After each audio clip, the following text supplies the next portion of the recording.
George Santos. George Santos's meteoric rise to Congress was eclipsed by a stunning downfall marked by fraud, deceit, and a lavish lifestyle funded by ill-gotten gains. Elected in 2022 as the first openly LGBTQ+ Republican in Congress, Santos's fabricated resume unraveled swiftly, revealing lies about his education, employment, and personal history. In August 2024, Santos pleaded guilty to wire fraud and aggravated identity theft, admitting to defrauding donors, misusing campaign funds for personal luxuries like Botox and OnlyFans subscriptions, and stealing identities, including those of elderly individuals.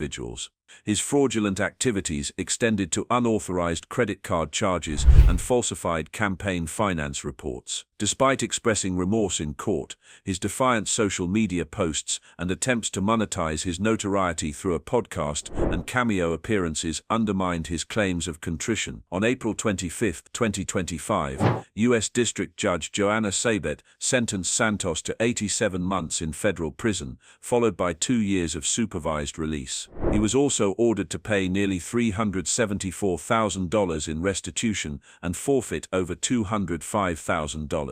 Santos is scheduled to report to prison by July 25, 2025. His case stands as a stark reminder of the consequences of political corruption and the exploitation of public trust. William J. Jefferson. William J. Jefferson wasn't just a congressman, he was once hailed as a pioneer, the first black representative from Louisiana since Reconstruction. But behind the polished speeches and the Harvard law degree was a jaw-dropping scandal that still stuns Washington insiders. In 2005, FBI agents raided his home and made a discovery straight out of a political crime thriller: $90,000 in cold hard cash, neatly wrapped in aluminum foil and stuffed inside his freezer. But that was just the beginning. The frozen money was part of a larger $100,000 bribe meant to grease the wheels of shady business deals Jefferson was brokering in West Africa. As it turned out, he was using his office not to uplift constituents, but to sell political influence to foreign companies in countries like Nigeria,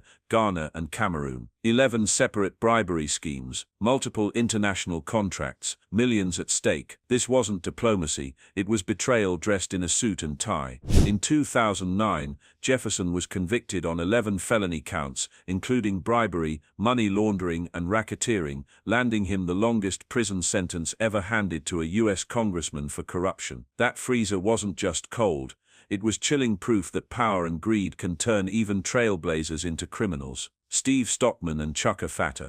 Steve Stockman and Chuck Fatter both played from the same dirty playbook, using non-profits as personal piggy banks, but their motives and final acts couldn't have been more different. Stockman, a former Texas congressman known for his fringe antics and firebrand persona, orchestrated a scheme where he raised over $1.25 million from donors under the guise of supporting conservative causes. In reality, he funneled the money into a network of fake charities and used it to bankroll his lifestyle and political campaigns. His fraud was cold, calculated, and cloaked in the language of patriotism. Chuck Fatter, on the other hand, came from a more traditional political mold, a Philadelphia congressman with deep roots in education reform and community development. But behind the scenes, he ran a shadow operation just as corrupt. To fund a failed mayoral bid, Fatter secured an illegal $1 million loan and later laundered repayment money through a non-profit he controlled, even using charitable funds to pay off his son's student loans. Both men masked their crimes behind the credibility of public good, yet while Stockman's scam screamed brazen political greed, Fatter's had a tragic air of self-destruction, burning down his legacy in a desperate gamble to rise higher. Jesse Jackson Jr. Jesse Jackson Jr. wasn't just born into politics, he was born into history. The son of Reverend Jesse Jackson, a towering figure of the civil rights movement, Jackson Jr. carried a name that symbolized hope, justice, and black excellence in American politics. He had the pedigree, the Ivy League education, the charisma, and a rocket-fueled rise to power. Elected to Congress at just 30, he quickly became a progressive star, championing healthcare and education reform while captivating voters with his eloquence. But behind the speeches and photo ops, a storm was brewing. What looked like legacy building was actually a slow-burning implosion. Jackson Jr. and his wife Sandy siphoned off over $750,000 in campaign funds to bankroll a lifestyle straight out of a celebrity tabloid: Rolex watches, fur capes, Michael Jackson memorabilia, and even a mounted elk head. It wasn't just reckless, it was theatrical. When the scheme unraveled, so did his career. He pleaded guilty to fraud, served time in prison, and watched his marriage and public image collapse. From future presidential contender to felon, Jackson Jr.'s downfall is the perfect cautionary tale. Even those born into greatness can be consumed by greed, leaving behind a name once respected, now forever shadowed by scandal. Chris Collins. Chris Collins wasn't just a congressman, he was a Wall Street darling turned political insider who played both games until it blew up in his face. Elected as the Republican representative for New York's 27th District, Collins proudly became the first sitting member of Congress to endorse Donald Trump in 2016. But behind the scenes, he was juggling something far riskier than politics: insider trading. In 2017, during a White House picnic, Collins received a confidential email from the CEO of Innate Immunotherapeutics, an Australian biotech firm where he sat on the board. The email revealed that the company's experimental drug had just failed a major clinical trial. Collins didn't wait. He immediately phoned his son with the bad news while still at the picnic and kicked off a cascade of secret stock sales before the public knew what hit them. That call saved his family nearly $800,000 in losses, but it also landed him in handcuffs. He pleaded guilty to conspiracy and lying to the FBI, resigned from Congress in disgrace in 2019, and was sentenced to 26 months in federal prison. But in 2020, just weeks before leaving office, President Trump swooped in with a full pardon, leaving critics fuming and Collins free. Duncan D. Hunter. Duncan D. Hunter, a Republican congressman from California, served in the U.S. House of Representatives from 2009 to 2020, succeeding his father Duncan L. Hunter. In August 2018, Hunter and his wife Margaret were indicted for misusing over $250,000 in campaign funds for personal expenses, including vacations, school tuition, and even flights for their pet rabbit. They attempted to conceal these expenditures by falsely reporting them as campaign-related in financial disclosures. Margaret Hunter pleaded guilty in June 2019 and agreed to cooperate with prosecutors. Duncan Hunter initially denied wrongdoing, but changed his plea to guilty in December 2019, admitting to the misuse of campaign funds. He resigned from Congress in January 2020. In March 2020, Hunter was sentenced to 11 months in federal prison and 3 years of supervised release. The judge denied his request for home confinement, citing the prolonged and deliberate nature of his misconduct. Hunter's actions brought an end to his family's political legacy in the 50th Congressional District and highlighted issues of ethics and accountability in public office. Trey Riddell. Trey Riddell, a Republican congressman from Florida's 19th District, faced a significant scandal during his first term in office. On October 29, 2013, he was arrested in Washington, D.C. for purchasing 3.5 grams of cocaine from an undercover federal agent. Riddell pleaded guilty to a misdemeanor charge of cocaine possession on November 20, 2013, and was sentenced to 1 year of supervised probation. Following his guilty plea, Riddell took a leave of absence from Congress to undergo inpatient treatment for substance abuse. Despite initial intentions to continue serving, mounting pressure from political leaders, including Florida Governor Rick Scott and the Republican Party of Florida, led to his resignation on January 27, 2014. After completing his probation, Riddell's criminal record was expunged in October 2014. He later authored a memoir titled Democracy, reflecting on his experiences in politics and personal challenges. The case of Trey Riddell serves as a notable example of the consequences elected officials may face when involved in criminal activities, highlighting the importance of accountability and personal conduct in public service. Anthony Weiner.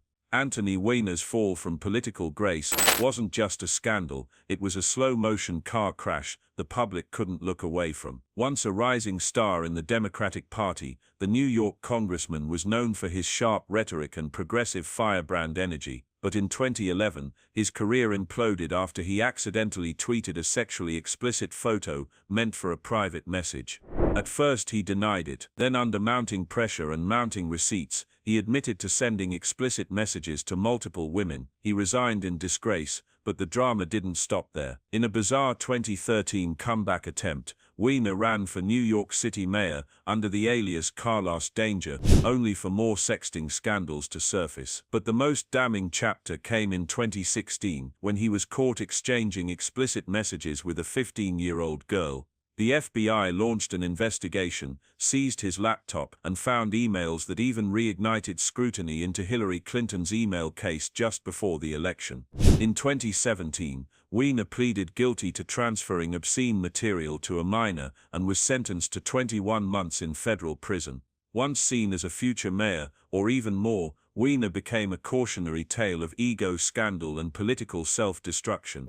Michael Grimm, a former U.S. congressman from New York, served from 2011 to 2015, representing Staten Island and parts of Brooklyn. A Republican, Grimm previously served as a Marine and an FBI agent. In 2014, he was indicted on 20 counts, including tax fraud, mail and wire fraud, and perjury, related to his ownership of the Manhattan restaurant Healthalicious. Grimm admitted to underreporting over $900,000 in revenue, paying employees off the books, and employing undocumented workers. He also acknowledged making false statements under oath during a 2013 deposition. Despite the indictment, Grimm was re-elected in November 2014, but pleaded guilty to one count of felony tax fraud in December. He resigned from Congress in January 2015 and was sentenced to 8 months in federal prison in July 2015. The presiding judge criticized his actions, stating his moral compass needs some reorientation. In September 2024, Grimm suffered a severe injury during a polo match, resulting in paralysis from the chest down. He is undergoing rehabilitation at the Kessler Institute in New Jersey, with a fundraising campaign launched to support his medical expenses. Mark Deli Silgender's fall from grace reads like a geopolitical thriller with a twist of betrayal. Once a respected U.S. congressman from Michigan and a former delegate to the United Nations, Silgender became entangled in a scandal that blurred the lines between diplomacy and deceit. In the early 2000s, Silgender was hired by the Islamic American Relief Agency ARA, a Missouri-based charity that had been flagged by the U.S. Treasury for allegedly funneling money to extremist groups, including those with ties to al-Qaeda and the Taliban. Instead of registering as a foreign agent as required by law, Silgender secretly lobbied on ARA's behalf to remove them from a Senate terror watch list. To hide his involvement, Silgender accepted over $75,000 in payments disguised through non-profit organizations. When questioned by federal investigators, he lied, landing himself in deeper trouble. In 2010, he pleaded guilty to obstruction of justice and acting as an unregistered foreign agent. He was sentenced to 1 year and 1 day in federal prison in 2012. Though President Trump granted him a full pardon in 2020, the damage to Silgender's legacy was done. What began as a post-political consulting gig ended with federal charges and a prison sentence for a man who once represented American ideals abroad.